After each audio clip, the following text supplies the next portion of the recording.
لا إله إلا الله محمد رسول الله لا إله إلا الله محمد رسول الله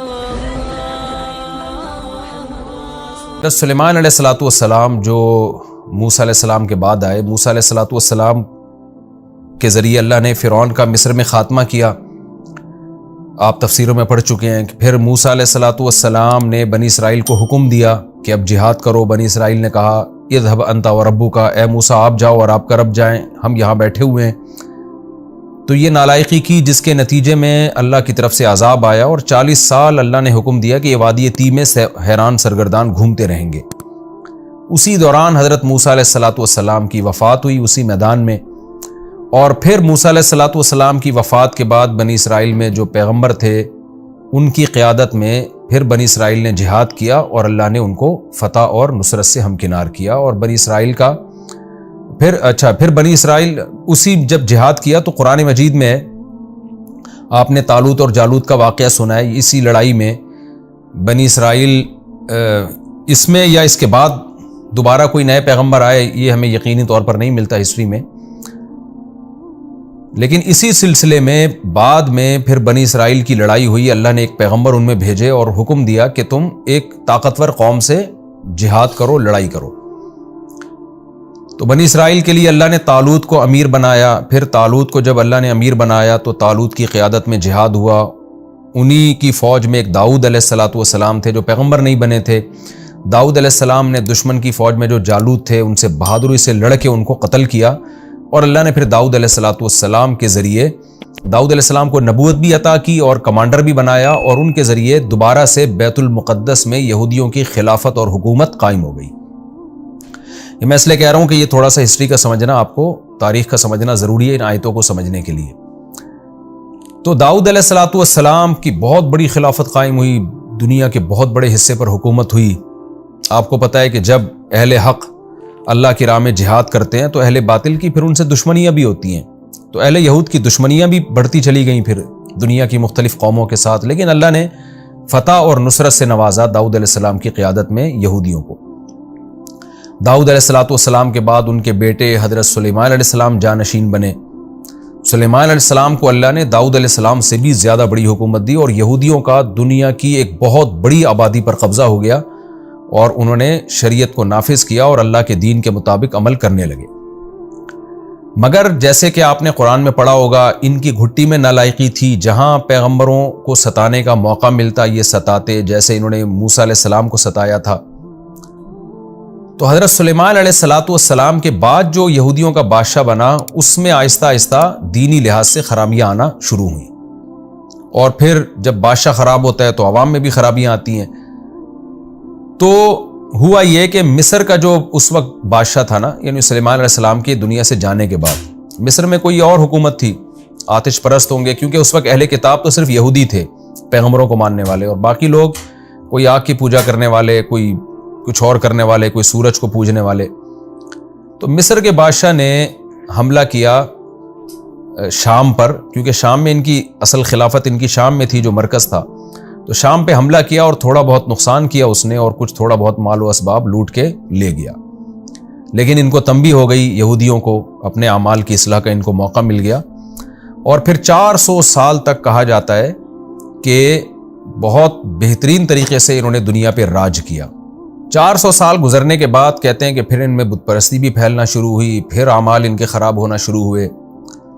مصر میں پھر کوئی بادشاہ تھا، کیونکہ ان کی دشمنیاں تھیں دنیا میں بہت ساری قوموں سے. تو مصر کے بادشاہ نے جب دیکھا کہ یہ کمزور ہو رہے ہیں اور ان میں آپس میں اختلاف بھی پیدا ہو رہے ہیں، تو اس نے دوبارہ، یعنی وہ بادشاہ تو ظاہر ہے مر چکا تھا جو 400 سال پہلے تھا، کوئی نیا بادشاہ تھا، یعنی مصر نے پھر ان کے اوپر چڑھائی کی اور تھوڑا بہت عمارتوں کو نقصان پہنچایا اور کچھ مال و اسباب لوٹ کے لے گیا، لیکن زیادہ تباہی نہیں ہوئی. لیکن ان کو عبرت نہیں ہوئی اس واقعے سے. تو کچھ ہی وقت کے بعد جو بابل کا بادشاہ تھا نا، بخت نصر، جس کا بڑی تاریخ کی کتابوں میں تذکرہ ملتا ہے، بابل کے بادشاہ بخت نصر نے ان کے اوپر حملہ کیا. جب دیکھا کہ یہ تھوڑا کمزور ہو رہے ہیں اور ان میں جب ظاہر ہے کسی قوم میں ایک اپنے نظریے پر اور اپنے ویژن پہ نہیں رہتے تو پھر ان میں اختلافات بھی ہونا شروع ہوتے ہیں. تو بخت نصر نے ان پر حملہ کیا اور ان کو نقصان پہنچایا، لیکن بہت زیادہ نقصان نہیں پہنچایا، کیونکہ یہود بھی بہرحال طاقتور تھے، پاورفل تھے، اور لیکن اس نے یہ کیا کہ بیت المقدس میں اور جو شام میں نا اپنا کوئی نائب بنا کے وہ چلا گیا. جیسے آج کل بڑی طاقتیں ہوتی ہیں نا، کسی ملک پہ قبضہ کر کے تو ان کو پتہ ہوتا ہے ہم اس ملک پہ قبضہ برقرار نہیں رکھ سکتے، لیکن اپنا ہی کوئی کٹ پتلی کوئی حکومت بنا کے چلے جاتے ہیں. تو بالکل اسی طرح کا کام بابل کے بادشاہ بخت نصر نے کیا اور اپنی کٹ پتلی حکومت بنا کے چلا گیا، اور کہا جاتا ہے کہ یہودیوں ہی میں سے کسی کو اس نے بادشاہ بنایا. اب یہ جو نیا بادشاہ تھا جو بخت نصر کا نامزد تھا، اس نے یہودیوں پہ حکومت کی، تھا یہ ادھر ہی کا، یعنی شام ہی کا تھا یہ. تو اس وقت کے پیغمبر تھے جن کا آسمانی کتابوں میں نام آتا ہے حضرت ارمیہ علیہ السلام. انہوں نے اس کو نصیحت کی کہ تو بت پرستی کی طرف لوگوں کو مت لے کر جا، شرک مت پھیلا، اور جو برے اعمال جو اس میں بدکاریاں اور برائیاں اور شراب نوشی، یہ جو بادشاہوں میں عیاشی ہوتی ہے، یہ جو چیزیں آ رہی تھیں اس کے اندر، اور اس کی وجہ سے قوم میں بھی خرابیاں آ رہی تھیں، تو وہ یہ بات نہیں مانا اور پیغمبر کی بات پر اس نے عمل نہیں کیا، بلکہ طاقت کے نشے میں اس نے یہ ارادہ کیا کہ بخت نصر نے جو مجھے یہاں کا بادشاہ بنایا ہے تو میں اس کے خلاف بغاوت کر کے پوری ریاست اپنے کنٹرول میں لوں گا. اس نے بغاوت کا ارادہ کیا، یہودیوں نے اس کا ساتھ دیا، نتیجے میں بغاوت ناکام ہوئی اور بخت نصر نے ارض شام میں داخل ہو کر بے تحاشا یہودی قتل کیے. کہا جاتا ہے کہ 40,000 یہودی اس نے قتل کیے. اس زمانے کے لحاظ سے 40,000 بہت بڑی تعداد تھی. 40,000 کو اس نے جلا وطن کیا، سینکڑوں ہزاروں کو اس نے زخمی کیا، قید بنایا، اور بہت یعنی بیت المقدس کو بہت زیادہ اس نے تباہ و برباد کیا، مسجد اقصیٰ کی بے اکرامی کی، توہین کی، اور بغاوت کو چلنے کے بعد پورا کنٹرول شام پہ حاصل کرنے کے بعد بہت سارے یہودیوں کو جلا وطن کیا اور بابل شہر لے گیا اپنے ساتھ غلام بنا کے. کہتے ہیں کہ یہودیوں کو احساس ہوا کہ انہوں نے چونکہ اللہ کی نافرمانی کی ہے، جس کی وجہ سے اللہ کی طرف سے ان پر یہ عذاب آیا ہے، یہ توبہ طائب میں لگ گئے، اپنے اعمال کی اصلاح میں لگ گئے. اللہ کو ان کی حالت پہ ترس آیا اور ان کی نجات کی یہ صورت ہوئی اللہ کی طرف سے کہ اس وقت جو ایران یعنی فارس کی حکومت تھی، ایران کا جو بادشاہ تھا، یہودیوں نے یعنی اس نے یہودیوں کا ساتھ دیا کیونکہ یہودیوں کی ہمدردیاں اس کو حاصل تھیں، اور بخت نصر کے خلاف اس نے لڑائی کی، اور بالآخر اس نے بابل شہر پہ قبضہ کر کے بخت نصر کی حکومت کا خاتمہ کیا اور یہودیوں کو بابل شہر سے آزاد کرایا، اور جو مال و اسباب لوٹا گیا تھا وہ بھی یہودیوں کو دے کر باعزت اس نے دوبارہ ارض شام کی طرف بھیج دیا، اور شام میں پھر دوبارہ یہودیوں کی حکومت قائم ہو گئی. یہ جو واقعہ ہے نا جو میں نے آخر میں ابھی بیان کیا، یہ وہ والا واقعہ ہے جس کو آپ تفسیر میں ابھی انشاءاللہ جس کی طرف اشارہ کیا گیا ہے. جمہور مفسرین کے نزدیک، قرآن میں واضح تو نہیں ہے لیکن جمہور کے نزدیک اس سے یہی مراد ہے، کیونکہ جو قرآن جو تباہی اور بربادی بیان کرتا ہے نا کہ اس طرح سے ہوئی تھی، تاریخی واقعات سے اس کا ثبوت ملتا ہے کہ وہ یہی والا واقعہ تھا، کیونکہ اس سے پہلے یہودیوں پر اتنا بڑا عذاب کسی دوسری قوم کی طرف سے نہیں آیا تھا اور اتنی قتل و غارت نہیں ہوئی تھی. تو ان کو دوبارہ اصلاح اعمال کی توفیق ملی. اس کے بعد پھر یہودی جب شام میں آباد ہوئے، ان کو اصلاح اعمال کی توفیق ملی، انہوں نے توبہ استغفار کی، اللہ سے اپنے گناہوں کی معافی مانگی، اللہ نے پھر ان کو دوبارہ ایک مضبوط ریاست دی. مگر تھوڑے دنوں کے بعد پھر یہ آخر آہستہ آہستہ شرارتوں کی طرف مائل ہونا شروع ہو گئے. یعنی یہ واقعہ ہے حضرت سلیمان علیہ السلام کے تقریباً 425 سال بعد کا. بخت نصر نے جو حملہ کیا نا، بہت زیادہ تباہی مچائی اس نے، جو بغاوت کو کچلا اس نے، تو یہ وہ واقعہ ہے جس کا قرآن تذکرہ کر رہا ہے کہ ہم نے 2 باتیں یہودیوں کے بارے میں لکھ دی تھیں کہ 2 دفعہ زمین میں فساد مچائیں گے اور 2 دفعہ اللہ دوسری قوم کو ان پر مسلط کر کے ان کو عذاب دے گا. تو ان 2 دفعہ میں سے یہ پہلا واقعہ ہے کہ یہودیوں نے فساد مچانا شروع کیا تو بخت نصر نے بغاوت کو کچلنے کے لیے یہودیوں پہ حملہ کر کے بہت زیادہ یہودی قتل کیے. تو یہ پہلا واقعہ ہے. دوسرا واقعہ بھی قرآن میں ہے کہ دوبارہ تم نے پھر اچھے اعمال شروع کر دیے، پھر دوبارہ تم نے زمین میں فساد مچایا. اب وہ فساد کیا تھا؟ وہ بھی 425 سال کے کچھ عرصے کے بعد، اور کہا جاتا ہے کہ حضرت عیسیٰ علیہ السلام کے نزول سے تقریباً 150 سال پہلے. ظاہر ہے اس زمانے میں جو تاریخ بیان کی جاتی تھی بالکل پورے طور پر کیلکولیشن نہیں ہوتی تھی اس کی، تو تقریباً 150، بعض نے 170 سال پہلے لکھا، تو تقریباً عیسیٰ علیہ السلام کے آنے میں بھی 150 سال کا وقت تھا. تو 150 سال پہلے ہوا یہ ہے کہ جب دوبارہ یہ شرارتیں ان میں پیدا ہونا شروع ہوئیں تو ایک بادشاہ تھا جس نے انطاکیہ آباد کیا. آج بھی انطاکیہ ترکی میں ایک شہر ہے. تو انطاکیہ کے بادشاہ نے ان پر حملہ کیا اور اس نے پھر جو ہے یہاں گھس کے بہت زیادہ یہودی مارے، قتل کیے، اور پھر بالآخر رومیوں نے پھر یہودیوں پہ حملہ کر کے رومیوں کی حکومت قائم ہو گئی، جو آج غالباً اٹلی جس کو کہا جاتا ہے نا، آج کا اٹلی جو پرانا روم تھا۔ یہاں اس وقت یہودی نہیں تھے، یعنی اہل کتاب نہیں تھے، کیونکہ عیسائی مذہب تو آیا نہیں تھا اور لڑائی یہودیوں سے ہو رہی تھی، تو غالب یہی ہے کہ وہ بھی کوئی آگ پرست ہوں گے یا سورج کی عبادت کرنے والے، یعنی روم میں، اٹلی میں کوئی دوسری قوم آباد تھی جو آتش پرست تھے۔ تو چونکہ بیت المقدس شام قریب ہے یورپ سے اور اٹلی سے یہاں کی نسبت، تو وہاں سے جو لوگ اٹھے، وہاں بھی ایک مضبوط حکومت تھی، انہوں نے اس پہ قبضہ کر لیا بیت المقدس پہ، اور پھر سلاطین روم کی یہاں حکومت قائم ہوئی ہے، یعنی رومیوں کے بادشاہ آتے رہے، اور حضرت عیسیٰ علیہ الصلوۃ والسلام کے نزول تک بھی یہاں رومیوں کی حکومت تھی۔ رومی سے عیسائی رومی مراد نہیں ہے، بلکہ وہ رومی جو آتش پرست یا کوئی بھی مذہب تھا، جس کی مجھے تحقیق نہیں ہے کسی بھی مذہب کو، یعنی یہ نہ وہ یہودی تھے نہ وہ عیسائی تھے۔ اس کے بعد جب یہ واقعہ ہوا، سلاطین کی یہاں حکومت قائم ہوئی، تو تقریباً 150 سال کے بعد پھر حضرت عیسیٰ علیہ السلام ارض شام میں پیدا ہوئے، اللہ نے ان کے معجزے ظاہر کیے، پھر یہودیوں کو حکم دیا گیا کہ حضرت عیسیٰ علیہ السلام پر ایمان لے کر آؤ۔ بہت سے یہودی حضرت عیسیٰ پر ایمان لے کر آئے، بہت سے حضرت عیسیٰ کی مخالفت میں لگے رہے، اور ایک سچے پیغمبر پر انہوں نے زنا کی تہمت لگائی، حضرت مریم کو معاذ اللہ زانیہ کہا، اور پھر حضرت عیسیٰ علیہ السلام کو قتل کرنے کی کوشش کی، جو کہ ان کی عادت تھی کہ ہمیشہ پیغمبروں کا قتل کیا کرتے تھے۔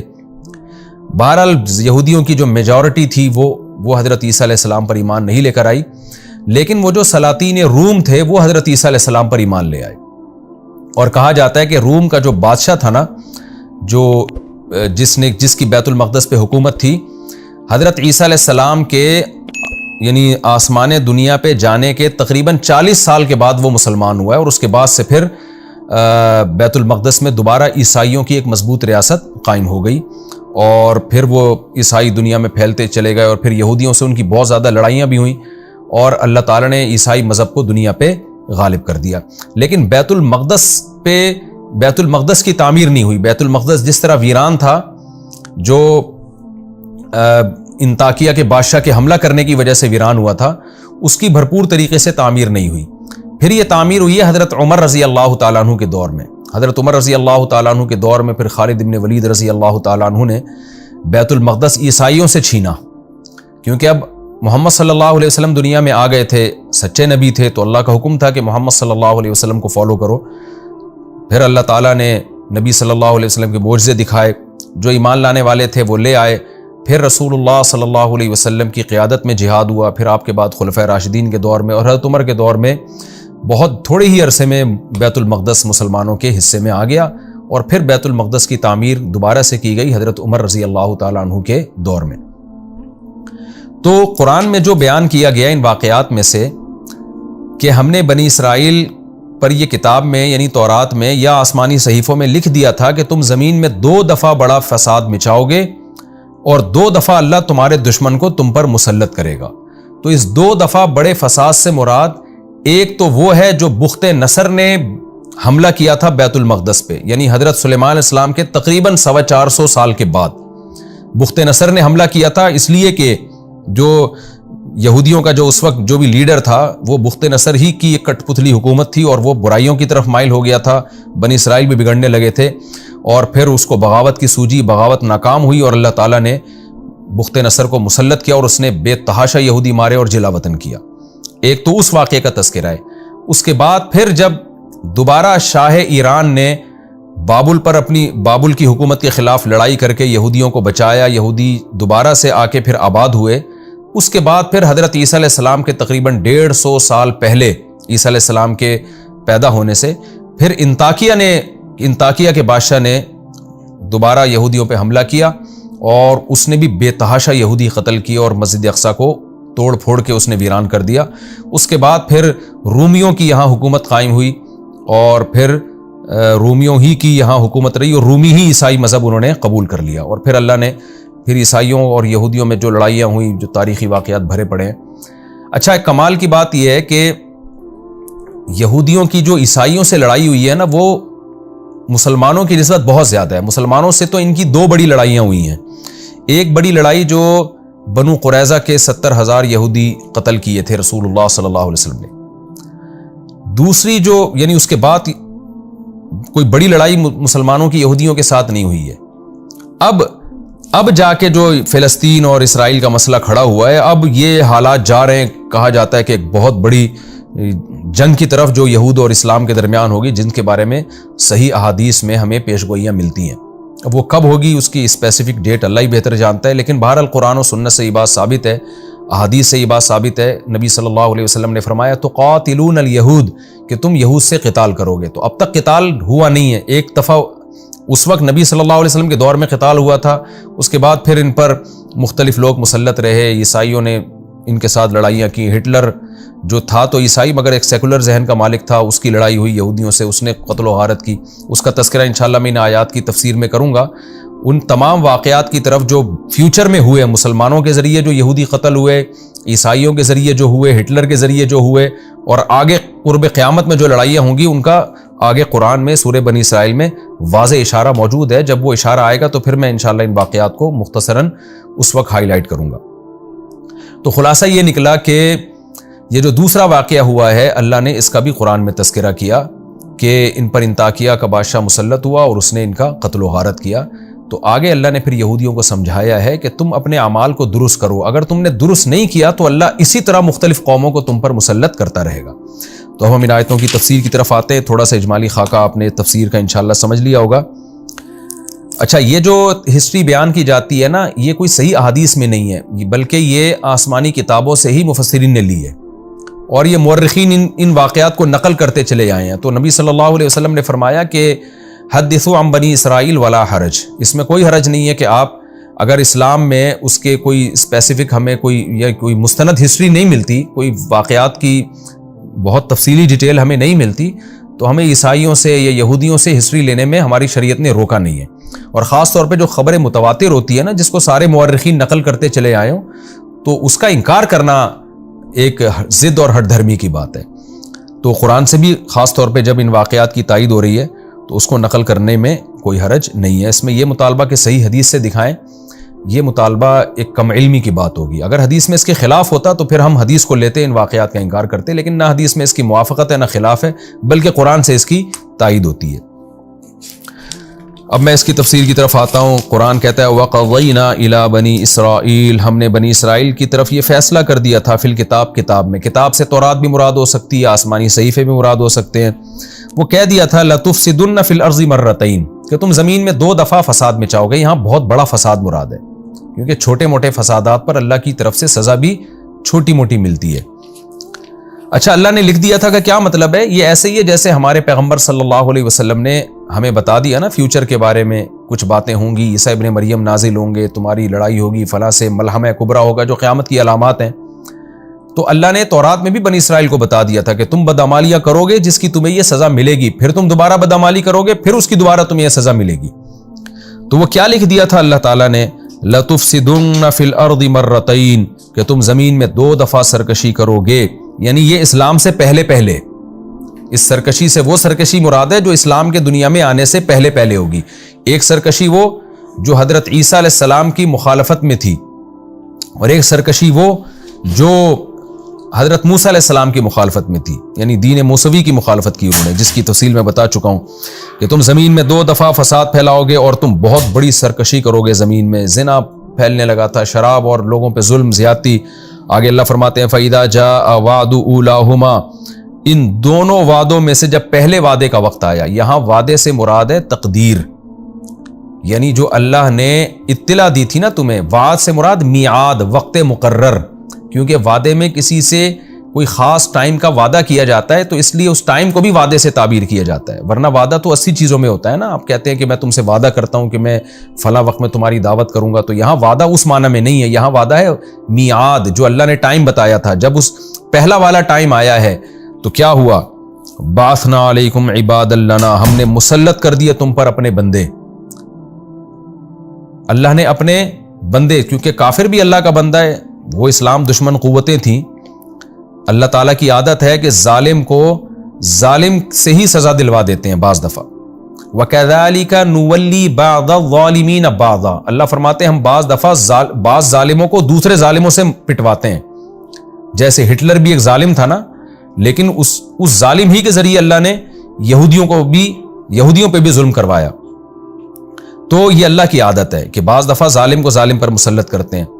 تو جو بابل کا بادشاہ بخت نصر تھا وہ بھی ظالم تھا، لیکن اللہ نے اس کو ان پر مسلط کر دیا. اس کو عباد یا عبد سے تعبیر اس لیے کیا ہے کہ عبد کہتے ہیں غلام کو، تو کافر بھی اللہ کا غلام ہے. تو جب اللہ چاہتے ہیں اس ظالم ہی کو کسی پر مسلط کر دیتے ہیں، یعنی وہ بھی اللہ کے کنٹرول میں ہے، وہ بھی اللہ کی مرضی کے بغیر نہیں کر سکتا کچھ بھی. فرمایا ہم نے اپنے بندوں کو مسلط کیا اولی باسن شدید، جو بہت سخت لڑائی والے تھے. یعنی جو بابل کا بادشاہ بخت نصر تھا بڑی شدید لڑائی والا تھا. فجاسو خلال الدیار، وہ گھروں کے بیچ میں گھس گئے. یعنی اتنی زبردست فتح ہوئی ان کو، اور ایسی سخت انہوں نے لڑائی کی ہے کہ میدانوں میں لڑائی نہیں بلکہ آبادیوں کے اندر گھروں کے بیچ میں گھس کے قتل و غارت کرنے لگے. وکان وعدن، اور یہ ایک ایسا مقرر وقت تھا، مفعولا، جو ہو کے رہنا تھا. یعنی اللہ تعالیٰ نے جب بتا دیا تھا کہ یہودی فساد کریں گے یہ سزا ملے گی، تو اس نے ہو کے رہنا تھا اور وہ ہو کے رہا. ثم رددنا لکم الکرۃ علیہم، پھر ہم نے تمہارے لیے مدد کی، لوٹایا ہم نے تم کو کرہ باری کو، علیہم، ان کے خلاف. یعنی جو تمہاری دشمن قوم تھی نا بخت نصر، پھر ہم نے اب باری کو چینج کیا اور ہم نے کہا تمہارے ذریعے سے ہم ان کو سزا دلوائیں گے. یہ بھی تو ظالم لوگ ہیں نا، اور تمہاری اب مدد کریں گے کیونکہ تم نے توبہ کر لی ہے. تو ہم نے پھر کیا کیا اس کے لیے، وَأَمْدَدْنَاكُمْ بِأَمْوَالٍ، ہم نے مدد کی تمہاری مالوں کے ذریعے، وَبَنِينَ، اور بیٹوں کے ذریعے. بیٹوں کے ذریعے مدد کا مطلب یہ بھی ہو سکتا ہے کہ اللہ نے یہودیوں کی نسل بڑھائی. جب بابل شہر میں یہودی جا کے آباد ہوئے نا تو ان کی نسل بہت تیزی سے بڑھی ہے. تو ظاہر آبادی کا ریشو جب کسی قوم کا بڑھتا ہے تو وہ پاور میں آ جاتی ہے. جو حکمران قوم تھی ان کی آبادی کا ریشو کم ہوا اور یہودیوں کی آبادی کا ریشو بڑھ گیا، جس کا نتیجہ یہ نکلا کہ جب ایران کے بادشاہ نے حملہ کیا ہے بابل پر اور بخت نصر کے خلاف، تو یہودی اتنی بڑی تعداد میں تھے، انہوں نے ایرانیوں کی مدد کی اور اللہ نے افرادی قوت کی وجہ سے بخت نصر کی حکومت کا خاتمہ کر دیا. یہ بھی مطلب ہو سکتا ہے، اور یہ بھی مطلب ہو سکتا ہے کہ جو قیدی یہودیوں کے قید ہوئے تھے وہ اللہ نے چھڑوا دیے، جس کے نتیجے میں ان کی افرادی قوت بڑھ گئی. وَأَمْدَدْنَاكُمْ بِأَمْوَالٍ وَبَنِينَ وَجَعَلْنَاكُمْ أَكْثَرَ نَفِيرًا، اور ہم نے تمہیں زیادہ بنا دیا نفر کے اعتبار سے. نفر بھی افراد کو کہتے ہیں، نہیں افرادی قوت ہم نے بہت کر دی. تو زیادہ مفسرین اسی طرف گئے ہیں کہ آبادی کا ریشو بڑھا دیا، بہت زیادہ ان کی اولادیں ہوئی، بچے ہوئے، جس کے نتیجے میں جوانوں کا ریشو بہت زیادہ ہو گیا اور پھر ان کی آبادی بہت زیادہ بڑھ گئی، تو اس کے نتیجے میں ان کو قوت اور طاقت مل گئی. ان احسنتم احسنتم لانفسکم، آگے اللہ فرماتے ہیں اگر تم اچھا عمل کرو گے، یعنی ہم نے یہ سب باتیں لکھ دی تھی پہلے کہ اگر تم عمل اچھا کرو گے تو احسنتم لانفسکم، تو تم اپنے ہی فائدے کے لیے کرو گے. اب دیکھو تم نے توبہ کر کے اچھا عمل شروع کر دیا نا، تو اللہ نے ایران کے بادشاہ کے ذریعے بخت نصر کو، بابل کی حکومت کا خاتمہ کیا اور تمہیں اللہ نے نجات دے دی. تمہارے اچھا عمل تمہارے ہی فائدے میں جا رہا ہے. وَإِنْ أَسَأْتُمْ فَلَهَا، اور اگر تم برا کرو گے، فَلَهَا، تو یہ بھی لِأَنفُسِكُمْ، تمہارے ہی نفس کے لیے یہ برائی بھی، یعنی اس کا نقصان بھی تم اٹھاؤ گے جیسے کہ تم نے اٹھایا. فَإِذَا جَاءَ وَعْدُ الْآخِرَةِ، پس جب دوسرا وعدہ آیا ہمارا، یعنی ایک دفعہ تمہیں بخت نصر سے نجات ملی، شام میں جا کے دوبارہ آباد ہوئے، پھر بدعمالیوں کی طرف تم مائل ہوئے، تو اس کو اللہ نے دوسرا وعدے سے تعبیر کیا ہے، یعنی دوسرا وقت مقرر آیا تاکہ لیسوء وجوہکم، تاکہ تمہارا دشمن تمہارے چہروں کو بگاڑ دے. اس سے مراد وہ انطاکیہ کا جس نے انطاکیہ کو آباد کیا وہ بادشاہ تھا جس نے یہودیوں پہ چڑھائی کی، ان کی بدعمالیاں شروع ہو گئی تھیں، نا اتفاقیاں شروع ہو گئیں، اور اس نے کیا کیا، اتنا یہودیوں کو مارا ہے کہ ان کے چہروں کو بگاڑ دیا. یہ چہروں کو بگاڑنا کنایا ہے بے تحاشا مار پیٹ سے، کہ وہ بیت المقدس میں گھسا ہے، اور لیسوء وجوہکم، تاکہ وہ تمہارے چہروں کو بگاڑ دے، وَلِيَدْخُلُوا الْمَسْجِدَ، اور تاکہ یہ تمہارے دشمن گھس جائیں مسجد میں، مسجد اقصی میں، کما دخلوہ اول مرہ، جیسے پچھلی مرتبہ تمہارے دشمن گھسے تھے اس میں، انہوں نے جو تخریب کاری کی تھی، اس دفعہ بھی تمہارے دشمن وہی کام کریں گے. وَلِيُتَبِّرُوا، اور تاکہ یہ لوگ تباہ و برباد کر دیں، ماں، ہر اس چیز کو، عَلَوْا، جس پر یہ غالب آئیں، تتبیرہ، بالکل تباہ و برباد. یعنی ایسا لگتا ہے کہ یہ دوسرا جو واقعہ ہوا ہے نا، یہ پہلے سے بھی زیادہ خطرناک تھا، کیونکہ قرآن نے اس کو زیادہ اہتمام سے بیان کیا ہے. آگے اللہ تعالیٰ فرماتے ہیں، اب یہ اس کے بعد پھر میں نے آپ کو بتایا کہ پھر رومیوں کی، اٹلی کے جو بادشاہ تھے، جو بھی آتش پرست لوگ تھے، ان کی بیت المقدس پہ اور شام پہ حکومت قائم ہو گئی، اور پھر تقریباً 150 سال کے بعد اللہ نے حضرت عیسیٰ علیہ السلام کو پیدا کیا۔ آگے اللہ فرماتے ہیں عسیٰ ربکم ان یرحمکم، اللہ نے یہ بات بھی لکھ دی، یہ سب باتیں وہی چل رہی ہیں جو لکھی ہوئی ہیں کہ امید ہے کہ تمہارا رب تم پر رحم کرے گا، یعنی ابھی بھی رحمت کا ایک آپشن تمہارے لیے باقی رکھا اس نے۔ وہ کیا ہے؟ اس میں اشارہ ہے کہ اب نئے حضرت عیسیٰ علیہ السلام پر ایمان لے کر آؤ، اور جب محمد صلی اللہ علیہ وسلم دنیا میں آئیں تو ان پر ایمان لے کر آؤ، پھر اللہ تم پر رحم کرے گا، پھر مسلمانوں کے ساتھ ملا کے اللہ تمہاری حکومتوں کو دوبارہ قائم کرے گا۔ لیکن آگے اللہ فرماتے ہیں وَإِنْ عُدْتُمْ عُدْنَا، اگر تم نے دوبارہ وہی بدعمالیاں شروع کی، وہی زمین میں فساد شروع کیا۔ دیکھیں فساد ایک خاص نوعیت کی بدعملی کو کہتے ہیں، ایسی بدعملی جس میں لوگوں پہ ایک تو گناہ ہے نا انسان کا پرسنل، ایک شراب پی رہا ہے، زنا کر رہا ہے، ایک یہ فساد ہے، ایک ہے کہ سازشیں کر کر کے زمین کا امن خراب کرنا۔ تو ایسا معلوم ہوتا ہے یہودی صرف انفرادی بدعملی میں مبتلا نہیں تھے، اجتماعی ایسی بدعملی جس سے زمین کا فساد تباہ ہو رہا ہو، حب مال، حب جاہ اور لوگوں پہ ظلم، اس قسم کی برائیاں ان میں آ گئیں۔ تو اللہ فرماتے ہیں وَإِنْ عُدْتُمْ عُدْنَا، ہم نے یہ بھی لکھ دیا تھا کہ اگر تم دوبارہ لوٹے تو ہم بھی دوبارہ لوٹیں گے۔ کیا مطلب؟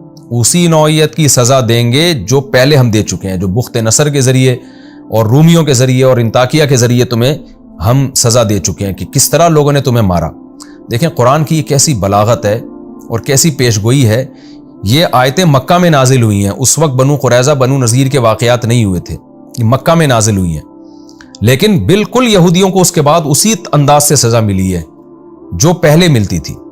پہلے قوموں پہ عذاب آتے تھے نا زلزلے کے اور طوفانوں کے، لیکن اللہ نے یہودیوں کے لیے کیا عذاب رکھا کہ بدعمالی اگر کرو گے تو قومیں مسلط کرے گا۔ تو پھر کیا ہوا کہ اللہ نے اہل اسلام کو مسلط کیا، یہودیوں نے مسلمانوں کے ساتھ دو نمبریاں اور غداریاں شروع کر دی۔ آپ صلی اللہ علیہ وسلم جب مدینہ گئے تو آپ نے یہودیوں سے کوئی چھیڑ چھاڑ نہیں کی، ٹھیک ہے تم اپنے مذہب کو فالو کر رہے ہو، ہم پر ایمان لے آؤ، گواہی دو، نہیں لاتے تو تمہاری کوئی دشمنی نہیں ہے، بلکہ آپ نے بنو قریظہ، بنو نذیر اور اس کے علاوہ بھی یہودیوں کے جتنے قبائل تھے سب سے ایگریمنٹ کیے۔ مگر یہ وہی شرارتیں، وہی بدماشیاں، ادھر ایگریمنٹ مسلمانوں سے کر رہے ہیں لیکن ساتھ مشرکین کا دے رہے ہیں۔ یعنی یہ دیکھتے تھے کہ جہاں ہمیں فائدہ نظر آئے تو کوئی معاہدہ نہیں اور کوئی زبان کا اعتبار نہیں، اسی کو فساد کہتے ہیں۔ مشرکین مکہ میں ایک چیز تھی، معاہدوں کی پابندی، جو زبان سے کہہ رہے ہیں وہی دل میں۔ آپ کو پتہ ہے کہ منافقت کا جو اصطلاح ہے نا اسلام میں، نفاق، یہ یہود کے بعد آئی ہے۔ مشرکین مکہ یا تو پکے کافر ہوتے تھے یا پورے مسلم ہوتے تھے، عیسائی جو تھے یا تو مسلم ہوتے تھے یا کافر ہوتے تھے، لیکن جو یہودی تھے نا ان میں لا الہ ہؤلاء ولا الہ ہؤلاء، ان میں منافقین پیدا ہوئے ہیں، زبان سے اپنے آپ کو مسلم کہہ رہے ہیں، مسلمانوں سے فائدے حاصل کرنے کے لیے ادھر اپنی قوم میں جا کے کہہ رہے ہیں ہم یہودی ہیں۔ یہ ہے زمین میں فساد کہ آپ کا پتہ ہی نہیں چلتا کہ آپ ہیں کیا۔ تو اتنی شدید انہوں نے مسلمانوں کے ساتھ غداری کی ہے کہ جنگ میں مشرکین کا ساتھ دیا، جس کی سزا میں آپ صلی اللہ علیہ وسلم نے پھر ایک دن میں 70,000 یہودی قتل کیے، کیونکہ بہت بڑی غداری کی تھی۔ جوانوں کو سب کو قتل کر دیا، بچوں اور عورتوں کو چھوڑ دیا اور باقیوں کو جلا وطن کر دیا، اور پھر حضرت عمر کے دور میں مکمل ان کو ارض عرب سے، جزیرہ عرب سے ہمیشہ کے لیے نکال دیا گیا۔ تو یہ بھی ذلت کا جو عذاب ان کی دو نمبریوں کی وجہ سے آیا، مسلسل غداریاں، مسلسل معاہدوں کی خلاف ورزیاں، ایسی سزا نبی صلی اللہ علیہ وسلم نے کسی کو بھی نہیں دی ہے کہ ایک دن میں ہزاروں کو قتل کیا گیا ہو۔ مشرکین مکہ کو آپ نے عام معافی کا اعلان کر دیا تھا، تو اس کے بعد بہت سو کو جلا وطن کر دیا۔ تو یہ اللہ کی ان آیتوں کی طرف اشارہ اللہ نے پہلے کر دیا کہ وَإِنْ عُدْتُمْ عُدْنَا، اگر تم نے دوبارہ وہی حرکتیں کی تو ہم پھر دوبارہ تمہیں وہی سزا دیں گے جو پہلے دے چکے ہیں۔ اس کے بعد یہودی دنیا میں پھیل گئے اور پھر یہ سازشیں کرنے لگے۔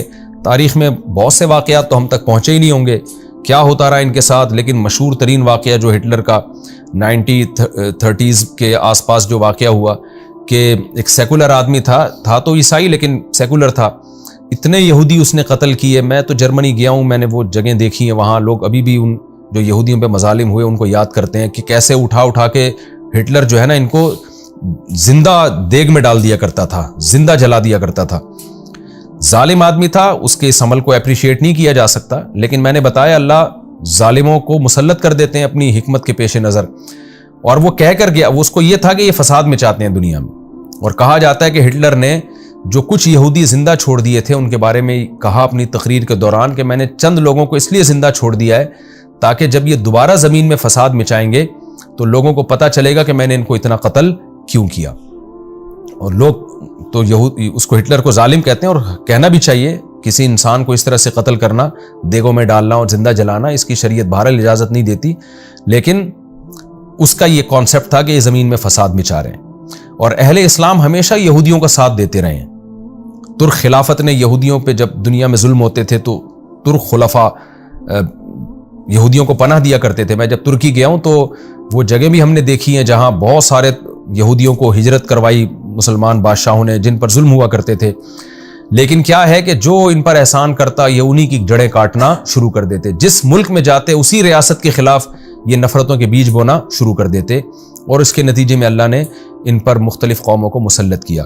لیکن آج بھی یہ آیات بنی اسرائیل سے اور اہل یہود سے خطاب کر رہی ہے کہ اللہ کا یہ وعدہ سچا ہے، اگر تم زمین میں دوبارہ فساد مچاؤ گے تو قومیں تم پر مسلط ہوتی رہیں گی۔ آج ایک اشکال کیا جاتا ہے کہ آج تو اسرائیل بہت مضبوط ہو گیا اور فساد ہی کے ذریعے مضبوط ہوا ہے، وہ کیسے اس نے اپنی جڑیں پوری دنیا میں پھیلا لی ہیں۔ تو قرآن میں دوسرے مقام پر آتا ہے کہ یہ زمین میں ہمیشہ فساد پھیلاتے رہیں گے۔ سورہ بقرہ میں اس کی تفصیل بیان کر چکا ہوں۔ تو دیکھیں یہ جو فساد یہودی دنیا میں پھیلا رہے ہیں، گریٹ اسرائیل کی باتیں کر رہے ہیں، عین ممکن ہے یہ جو ان کو عزت ملی ہو یہ بہت بڑی ذلت کا پیش خیمہ ہو، یعنی اللہ کی طرف سے کوئی عین ممکن ہے فیوچر میں بہت بڑی ذلت کا انتظام ہو رہا ہو۔ اور صحیح بخاری صحیح مسلم کی حدیث میں یہ مضمون بہت وضاحت سے بیان کیا گیا ہے کہ قرب قیامت میں تمہاری یہود سے لڑائی ہوگی، تو ایک بہت بڑی لڑائی ہوگی اہل اسلام اور یہود کی، تو عین ممکن ہے یہ حالات اسی کی طرف جا رہے ہوں۔ باقی جو جتنا ہمیں احادیث میں بتا دیا گیا ہم اجمالی اس پر ایمان رکھتے ہیں، اس کی ڈیٹیل جو ڈیٹیل ہمیں بتائی وہ ہم ڈیٹیل سے بات کر سکتے ہیں، جو نہیں بتائی گئی اس پر ہم بات نہیں کر سکتے۔ تو ہمیں یہ تو بتایا گیا ہے کہ یہود اور اسلام کی بڑی لڑائی ہوگی دنیا میں، حضرت عیسیٰ علیہ السلام یہود کے خلاف لڑائی کریں گے، مگر عیسیٰ علیہ السلام نازل کب ہوں گے، حضرت مہدی کب آئیں گے، دجال جو یہودیوں کا ایک نجات دہندہ سمجھا جائے گا وہ کب ظاہر ہوگا، یہ تمام چیزیں احادیث میں مبہم رکھی گئی ہیں۔ تو ہم ان تمام علامات پر ایمان رکھتے ہیں مگر ہم اس کی تفصیل میں نہیں جاتے۔ آگے اللہ فرماتے ہیں وَجَعَلْنَا جَهَنَّمَ لِلْكَافِرِينَ حَصِيرًا، اور یہ تو دنیا کی ذلت ہے، باقی کافروں کے لیے ہم نے جہنم کو حصیر یعنی قید خانہ بنایا ہے۔ دنیا میں اگر بچ بھی گئے تو آخرت میں نہیں بچ سکتے۔ دیکھیں اس قرآن سے ہمیں یہ بھی پتہ چلتا ہے کہ اللہ کو نہ کسی قوم سے ذاتی بغض ہے نہ محبت۔ اگر یہود نے اللہ کی نافرمانی کی اور اللہ نے دوسری قوموں کو مسلط کر کے ان کو مارا تو مسلمان بھی کوئی اللہ کے لاڈلے نہیں ہیں۔ ان آیتوں سے ہمیں بھی ڈرنا چاہیے کہ اگر ہم من حیث القوم خدا کی نافرمانی اور بغاوت میں جائیں گے تو یہ سمجھ لیں کہ ہم کبھی بھی ترقی نہیں کر پائیں گے۔ آج ہماری عدالتوں میں غیر اسلامی قوانین بن رہے ہیں، ہم سمجھتے ہیں کہ اس سے ہم ترقی کر لیں گے۔ خوب سمجھ لیں مسلمان کی ترقی کے اصول کچھ اور ہیں، غیر مسلم کے ترقی کے اصول کچھ اور ہیں۔ مسلمان قومیں اگر اسلام کو چھوڑیں گی تو کبھی بھی ترقی نہیں کر پائیں گی، اگر وہ ترقی ہوگی بھی تو وہ ایک تنزل کا اور ذلت کا بہت بڑا پیش خیمہ ہوگی وہ۔ تو ان آیتوں سے ہمیں بھی عبرت حاصل کرنی چاہیے۔ آگے اللہ تعالیٰ یہ تمام مضامین بیان کر کے بتاتے ہیں ان ھذا القرآن، بے شک یہ قرآن ہے، یہدی للتی ہی اقوم، یہ وہ راستہ بتاتا ہے جو سیدھا راستہ ہے، یہ بتا رہے قومیں کے عروج و زوال کے واقعات اور صحیح طرف تمہیں گائیڈ کر رہا ہے۔ وَيُبَشِّرُ الْمُؤْمِنِينَ الَّذِينَ يَعْمَلُونَ الصَّالِحَاتِ، اور یہ خوشخبریاں سناتا ہے ان مومنین کو جو نیک اعمال کرتے ہیں۔ جیسے اللہ نے یہودیوں کو بتایا تھا اچھا عمل کرو گے تو اللہ دنیا اور آخرت دونوں نوازے گا، تو یہ خوشخبریاں سنا رہا ہے۔ ان لہم اجرا کبیرا، وہ خوشخبری کیا ہے کہ ان کے لیے بہت بڑا اجر ہے۔ وَأَنَّ الَّذِينَ لَا يُؤْمِنُونَ بِالْآخِرَةِ أَعْتَدْنَا لَهُمْ عَذَابًا أَلِيمًا، اور یہ قرآن یہ بھی بتاتا ہے کہ جو لوگ آخرت پر ایمان نہیں لے کر آتے ہم نے ان کے لیے دردناک عذاب تیار کر کے رکھا ہے۔ یہ ہمارا رکوع کمپلیٹ ہوا۔ اس رکوع میں جو بہت اہم مضامین بیان ہوئے ہیں، میں کیونکہ وقت بھی ہمارا اتنا نہیں ہے کہ ہم اگلے رکوع کو کمپلیٹ کر سکیں تو میں اس کا مختصر خلاصہ آپ کے سامنے بیان کر دیتا ہوں۔ سب سے پہلے اللہ تعالیٰ نے رسول اللہ صلی اللہ علیہ وسلم کی معراج کا اس رکوع میں تذکرہ کیا ہے۔ پھر اللہ نے بتایا ذریۃ من حملنا مع نوح، کہ اے نوح کی کشتی میں سوار ہونے والے لوگوں، ہم سب نوح علیہ السلام کے ان تینوں بیٹوں کی اولاد ہیں، کیونکہ قرآن میں آتا ہے کہ اللہ نے صرف نوح علیہ السلام ہی کی ذریت کو باقی رکھا۔ تو ہمارے باپ دادے وہ تھے جنہوں نے نوح علیہ السلام کی بات کو مانا اور اللہ نے ان کو بچا کے ہمیں بھی حیات اور زندگی دی، اور نوح علیہ السلام بھی اللہ کے شکر گزار بندے تھے۔ تو ہمیں بھی اللہ کا شکر گزار بننے کی کوشش کرنی چاہیے۔ پھر اللہ تعالیٰ نے بنی اسرائیل کا بتایا کہ بیت المقدس کا چونکہ بنی اسرائیل سے بڑا گہرا تعلق رہا ہے، جہاں معراج میں اللہ اپنے نبی صلی اللہ علیہ وسلم کو لے کر گئے، تو اس سورت کا نام بھی بنی اسرائیل اسی مناسبت سے ہے۔ تو اللہ نے بتایا کہ بنی اسرائیل پر تاریخ میں کیا کیا عروج اور زوال آئے ہیں اور کن کن نشیب و فراز سے وہ گزرے ہیں، اور ان تمام نشیب و فراز کی وجہ ان کے اچھے اعمال اور بدعملی۔ جب اچھے اعمال کیے تو ترقی ملی، جب بدعملی ہوئی تو دوسری قوموں کو اللہ نے مسلط کیا۔ اور قرآن میں یہ مضمون دوسری جگہ پر بھی ہے، نولی بعض الظالمین بعضا، کہ ہم ظالموں کو ظالموں پہ مسلط کرتے ہیں۔ تو ہمیں بھی اس سے ڈرنا چاہیے کہ اگر اللہ تعالیٰ ہم من حیث القوم اللہ کی نافرمانی کریں گے تو قومیں ہم پر مسلط رہیں گی، اور رہ رہی ہیں۔ اب ساری دنیا اپنی آنکھوں سے دیکھ رہی ہے کہ اہل اسلام بھی دبے چلے جا رہے ہیں۔ ہماری کتنی بڑی خلافتیں تھیں، کتنی بڑی حکومتیں تھیں، لیکن جب ہم نے دین کو چھوڑا تو اس کے نتائج کیا نکلے؟ آج ہم کس پستی کی طرف جا رہے ہیں، اور بجائے دین پہ آنے کے اور زیادہ دور ہوتے چلے جا رہے ہیں۔ اور اس میں آبادی کی بڑھنے کی فضیلت بھی معلوم ہوتی ہے کہ اللہ نے جب یہودیوں پر احسان کیا ان کی نیک اعمال، تو اللہ نے ان کو بیٹوں اور مال کے ذریعے اللہ نے مدد کی، مالی یعنی معاشی ترقی بھی دی اور کثرت سے اولادیں بھی دی۔ ظاہر ہے جب اولاد زیادہ ہوتی ہے تو پھر بیٹوں کا ریشو بھی خود بخود بڑھ جاتا ہے۔ بیٹیوں کا تذکرہ اس لیے نہیں کیا کہ لڑائی کے کام اور معاشی ترقی کے کام جیسے بیٹے آتے ہیں بیٹیاں اس طرح آ نہیں سکتی۔ تو قوم جو مضبوط ہوتی ہے وہ لڑکوں کے ریشو کی وجہ سے ہوتی ہے، لڑکیوں کی وجہ سے نہیں ہوتی۔ یہ تو ایک زمینی حقیقت ہے، اس کا کوئی شخص بھی انکار نہیں کر سکتا۔ اس کا یہ مطلب نہیں ہے کہ بیٹی اللہ کی نعمت نہیں ہے یا رحمت نہیں ہے، اس کے الگ سے دلائل ہیں۔ لیکن چونکہ یہودی مغلوب تھے تو دنیا میں غالب کرنے کے لیے بہرحال جوانوں کا ریشو، جوان لڑکوں کا کی تعداد میں ایک بہت بڑی تعداد میں ان کا ہونا یہ بہت ضروری تھا۔ تو آج بھی ہم کیسے بے وقوفی کی باتیں کرتے ہیں کہ جو نعمت اللہ تعالیٰ، جو آبادی کو جو اللہ نے ایک بطور نعمت کے بیان کیا، ہم اسی آبادی کو گھٹانے میں لگے ہوئے ہیں۔ یعنی لوگ کہتے ہیں نا یورپ نے اتنی ترقی اس لیے کی کہ اس کی آبادی نہیں ہے، یہ بالکل غلط ہے۔ اور لوگ کہتے ہیں ہم اتنے غریب اس لیے کہ ہماری آبادی زیادہ ہے، یہ بالکل غلط ہے۔ اگر ہماری آبادی کم ہو گئی تو اس سے زیادہ غریب ہو جائیں گے، اور یورپ کی آبادی بڑھ گئی تو اس سے زیادہ مالدار ہو جائیں گے وہ۔ قرآن میں اس مضمون کو اللہ نے اور بھی مقامات پر بیان کیا۔ نوح علیہ السلام نے جب اپنی قوم کو سمجھایا کہ تم ایمان لے کر آؤ تو وہاں بھی یہ فرمایا یمددکم باموال وبنین، کہ اللہ تمہیں اولادیں کثرت سے دے گا، مال بھی دے گا، اولادیں بھی دے گا۔ تو اولاد کی کثرت یہ اللہ کی بہت بڑی نعمت ہے۔ شعیب علیہ السلام نے جب اپنی قوم کو سمجھایا تو وَاذْكُرُوا إِذْ كُنْتُمْ قَلِيلًا فَكَثَّرَكُمْ، اے میری قوم یاد کرو اس وقت کو جب تم تھوڑے تھے، اللہ نے تمہاری تعداد بڑھا دی۔ تو وہاں بھی یہی ہے کہ آبادی کا بڑھنا ہر جگہ اللہ بطور نعمت کے بیان کر رہے ہیں۔ تو جس گھر میں اولاد زیادہ ہے، جس شخص کو اولاد زیادہ ملی، تو یہ سب چیزیں اللہ کی نعمت میں داخل ہیں۔ بچوں کا کم ہونا، آبادی کا گرانا، یہ عذاب ہے، یہ زحمت ہے۔ ایک اللہ کی طرف سے کسی کو اولاد نہیں ملتی، ایک وہ پلاننگ کر کے اپنے گروتھ ریشو کو خود ہی کم کر رہا ہوتا ہے، تو یہ بہت بڑا احمق اور بہت بڑا بے وقوف ہے یہ۔ تبھی تو آپ دیکھیں جتنا اسلام دشمن قوتیں ہماری آبادی کو کم کرنے کے لیے وسائل خرچ کر رہی ہیں، اتنا کسی چیز پہ خرچ نہیں ہو رہے، کیونکہ ان کو پتہ ہے کہ یہ آبادی ہی ایک ان کے پاس ایک پاور ہے۔ کیونکہ آبادی زیادہ ہوگی، جوانوں کا ریشو بڑھے گا، سورس آف انکم بڑھے گی، اور جو ہے لائبلٹیز کم ہو جائیں گی، اور جو ہے کمانے کے ذرائع زیادہ بڑھ جائیں گے۔ تو یہ ساری چیزیں آبادی کی کثرت کے نتیجے میں ہوتی ہیں۔